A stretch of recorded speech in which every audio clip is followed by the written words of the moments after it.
सौ चंद्रिकाताई चव्हाण यांचं मार्गदर्शन महिलांना सक्षमीकरण आणि उद्योजक तयार करणे या अनुषंगाने आपण इथपर्यंत आम्ही पूर्ण केलेला आहे।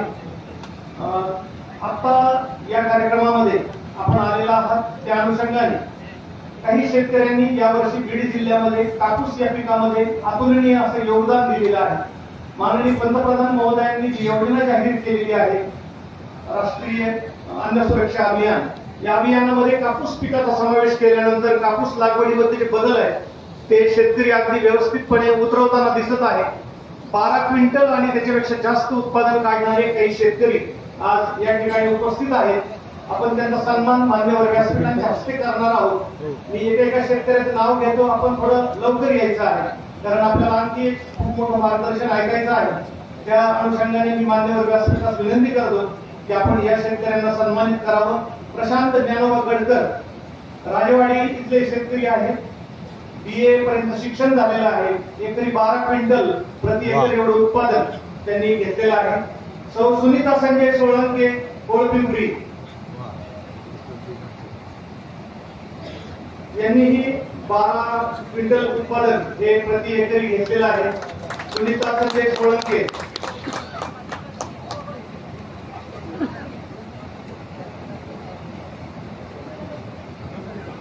दत्ता भगवानराव गोंडे चिंचोटी, दत्ता गोंडे आहेत का?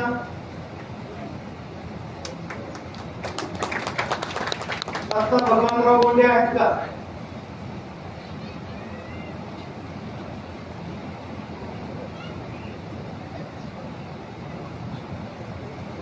चार एकर जमीन असणारा हा शेतकरी नवनीतचा नुजिमिळू हा जो वाण आहे या वाणाचं 12 क्विंटल प्रति एकर एवढं उत्पादन 3x1 या अंतरावरती लागवड करून यांनी घेतलेलं आहे।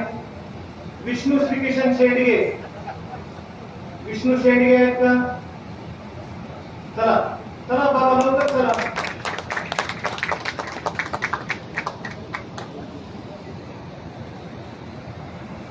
सावित्राताई अंगद बडे देवली आहेत का? सावित्राताई आलेले आहेत का? सौ रुक्मिणीबाई बाळासाहेब शिंदे हरिश्चंद्र पिंपरी, नाही चला या लवकर।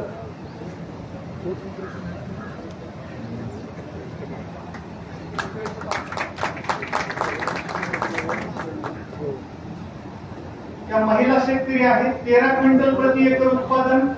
प्रभात सीड्सचा जो रे नावाचा कापूस आहे, रे 888 या जातीचा, 7वी पर्यंत यांचं शिक्षण झालेलं आहे, पूर्ण वेळ शेती करतात। प्रशांत गोपीनाथ रानवडे, रानवडे आहेत का? आता इलाही बाबा, आता इलाही बाबा,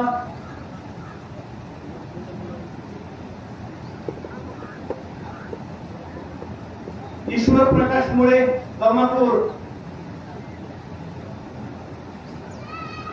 12वी पर्यंत शिक्षण झालेला हा शेतकरी आहे, तरुण शेतकरी। 15 क्विंटल प्रति एकर उत्पादन राशी स्विफ्ट या वाणाचं त्याने काढलेलं आहे। हनुमंत नामदेवराव देवदैफळ, उर्मिला रामचंद्र गडदे,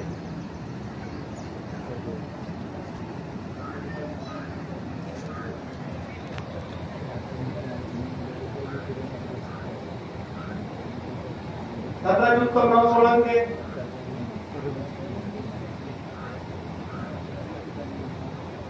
माननीय पाटील साहेबांना उत्तम एक गोष्ट सांगू इच्छितो सर, सरदार सोळंके हा जो शेतकरी मोरखेड मधला आहे,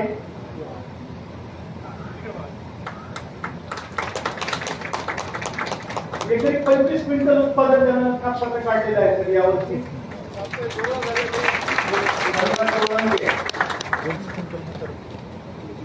B.Com पर्यंत शिक्षण झालेलं आहे। 1,82,500 रुपये उत्पादन एका एकर मध्ये यावर्षी कापसाचं काढलेलं आहे। हा विक्रम आहे बीड जिल्ह्यामधला। या संतोष उद्धव शेळके आहेत का?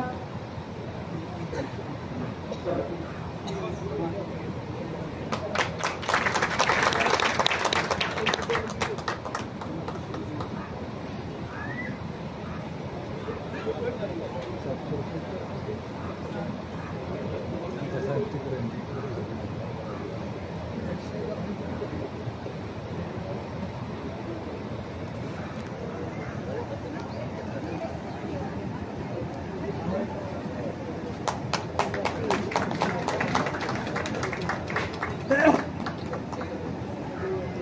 कार्यक्रमाचं उद्घाटनपर मार्गदर्शन माननीय जिल्हाधिकारी श्री पाठक साहेब हे आपल्याला करतील. मी त्यांना तशी विनंती करतो.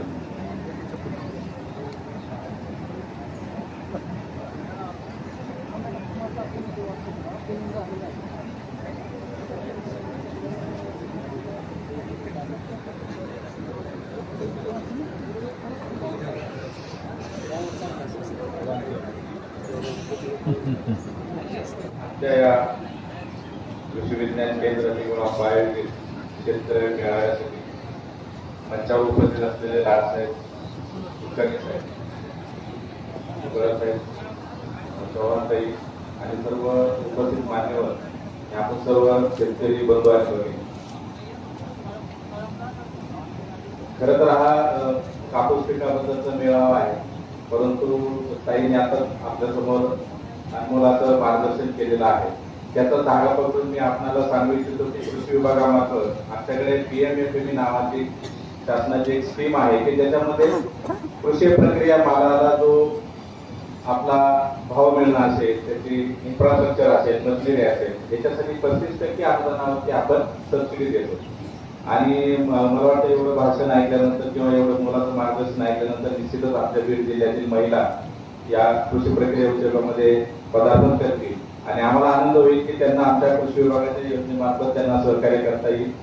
साधारण 35% सबसिडी आणि किमान 10 लाख रुपयाची सबसिडी त्यामध्ये आहे. 10 लाख रुपयाची सबसिडी जर आपल्याला मिळवायची असेल तर किमान 25 लाखांचा आपला प्रोजेक्ट पाहिजे. परंतु त्यापेक्षा कमी जरी असेल तरी ज्या प्रमाणामध्ये तुमचा उद्योग असेल, प्रक्रिया उद्योगाचा कॉस्ट असेल, त्याच्या 35% जेवढी सबसिडी बसेल ते आम्ही तुम्हाला देण्यासाठी तयार आहोत. अट एकच आहे की आपल्याला बँकेचं लोन मिळणं आवश्यक आहे. दुसरी आहे की मुख्यमंत्री अन्न प्रक्रिया योजना, याच्यामध्ये देखील 35% सबसिडी आहे. आणि अशा विविध योजना DIC मार्फत विविध योजना राबवल्या जातात ज्या अन्न प्रक्रियेवरती आहे.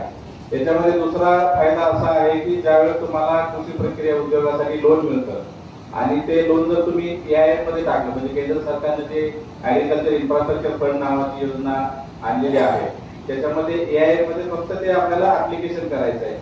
तुम्हाला PMFME मध्ये देखील लाभ घेता येईल आणि AIF चा जो लाभ आहे त्याचे 2 फायदे आहेत. बँकेला 9%च्या पेक्षा जास्त व्याज तुम्हाला आकारता येत नाही आणि दुसरं तुम्ही जर रेग्युलर हप्ते भरले तर 3% व्याज तुम्हाला माफ होतो किंवा 3% व्याज हे शासन तुमच्या वतीने बँकेमध्ये भरतं. म्हणजे साधारण तुम्हाला 6% व्याजदराने ते लोन मिळतं आणि मला वाटतं तो व्याजदर आजच्या काळात बघायला गेलं तर फार किरकोळ आहे. आणि याच्यामध्ये आपल्याला जर प्रक्रिया उद्योगामध्ये येण्यासाठी काही प्रशिक्षणाची आवश्यकता असेल तर आत्माच्या माध्यमातून आपण म्हैसूरला देखील या जिल्ह्यामध्ये काही महिलांना आपण पाठवलं होतं, ज्या ठिकाणी हजारो प्रकारचे पदार्थ तयार करण्याचं प्रशिक्षण दिलं जातं. महिनाभरापासून 7 दिवसापासून 2 दिवस 5 दिवसाच्या बॅच देखील त्या ठिकाणी आम्ही आयोजित केलेले आहे. माझं सर्वांना आव्हान आहे की आपण सर्वांनी या ठिकाणी या योजनेचा लाभ घेण्यासाठी सर्वांनी पुढे यावं. आणि असं काही नाही की महिलांसाठी बोललेलं आहे तर महिलांनी उद्योग करावा, आपण देखील उद्योगामध्ये येऊ शकता.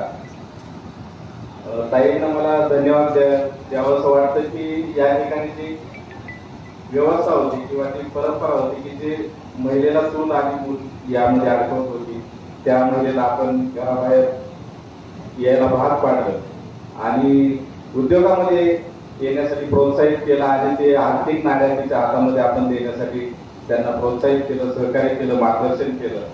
दुसरं उदाहरण तुमचंच मी घेईन की एका महिलेच्या पतीला तुम्ही झोप दिला. एक व्यवस्था अशी होती की महिलेनं पतीचा आदरच करावा, पतीच्या पायाच पडावं. ही व्यवस्था एक आपल्याला महिलेला शिकवण देत होती. ती प्रथा तुम्ही आजच्या माध्यमातून मोडली आणि महिलांना सक्षम केलं. म्हणजे एक पुरुष जरी असलं तरी मी आपल्या आभार व्यक्त करतो की महिलेला तुम्ही स्वातंत्र्य बहाल केलेलं आहे आणि निश्चितच तुम्ही महिलांना एक आत्मसन्मानाने जीवन जगण्याचं तंत्र त्या ठिकाणी दिलेलं आहे. आणि कृषी विभाग म्हणून आमचाही देखील मागील 2-4 वर्षापासून सेंद्रिय शेतीसाठी जे आम्ही काम करतो त्याच्यामध्ये महिलांचा जास्त सक्रिय सहभाग आम्ही घेतो आहे. आमच्या या लक्षात आलेलं आहे की ज्यावेळेस एक उद्योग करतो आपण किंवा एखादा प्रकल्प उभा करतो तर बँका महिलांना जास्त प्राधान्य देत आहेत आणि महिलांचं एक वैशिष्ट्य आहे की ते वेळेवर कर्ज हप्ता भरतात आणि बँका त्यांच्याकडे सकारात्मक दृष्टीने पाहत आहेत. त्यामुळे सर्वांना एक आवाहन करतो की आपण सर्वांनी या योजनांचा लाभ घ्यावा. इतर कृषी विभागाच्या वेगवेगळ्या योजना त्या महाडीबीटीवरती आहेत. वेगवेगळ्या कार्यक्रमाच्या माध्यमातून तुम्हाला आम्ही अवगत करत असतो, प्रशिक्षण देत असतो. परंतु या कार्यक्रमाच्या माध्यमातून मी आपण सर्वांना विनंती करेन की आता आपला रब्बीचा हंगाम संपत आलेला आहे आणि आपलं शेत आता मोकळा असतं. परंतु हा जो मधला 2 महिन्याचा काळ आहे तो आपला मशागतीचा काळ असतो आणि या मशागतीच्या काळामध्ये एक आव्हान निश्चितच करेल की आपण या काळामध्ये माती परीक्षण जर केलं तर आपल्याला भविष्यामध्ये शेतमाल किंवा शेती करण्यासाठी त्या आपल्या मातीमध्ये काय कमी आहे, काय जास्त आहे याचं जर आकलन झालं तर आपला अनावश्यक होणारा रासायनिक खतांवरचा औषधांवरचा खर्च आपला वाचेल. आणि आज आपण बघितलं तर दराचे प्रश्न निर्माण होत आहेत, परंतु उत्पादन तेवढंच आहे किंवा उत्पादन वाढलं तरी दर भेटत नाही. तर मग आपल्याकडे पर्याय एकच आहे की आपला नफा वाचवायचा असेल किंवा नफा जास्तीत जास्त आपल्याला पदार्थ पाडून घ्यायचा असेल तर आपला शेतीवरचा खर्च कमी करणं गरजेचं आहे. त्यामुळे सर्वांना एक आवाहन करेन की आपण सेंद्रिय शेती बरोबर रासायनिक शेती या दोन्हींचा जर संगम साधला आणि आपल्या शेतीचा खर्च जर कमी केला तर ती जी बचत होणारी आहे ती आपल्याला एक नफ्याच्या दृष्टीनं फायदेशीर राहणार आहे. वेगवेगळ्या विविध योजना आहेत. आपल्याला काही प्रशिक्षण हवं असेल तर आम्ही वेगवेगळे जे तज्ञ प्रशिक्षक आहेत या केव्हीकेच्या माध्यमातून निश्चितच वेगवेगळ्या बॅच तयार करत असतो आणि आत्माच्या माध्यमातून आपल्याला अभ्यास दौऱ्याच्या माध्यमातून देखील ज्या ठिकाणी आता सोलापूरला त्यांनी त्यांचा इव्हेंट उभा केलेला आहे असे इव्हेंट पाहायचे असतील तरी सुद्धा आत्माच्या माध्यमातून तुम्हाला अभ्यास दौरा शेतकरी सहल आम्ही आयोजित करू आणि निश्चितच आपल्याला याच्यामध्ये सहकार्य करू अशा अपेक्षा व्यक्त करतो. आपण सर्वांनी देखील याच्यामध्ये पुढे येणं गरजेचं आहे.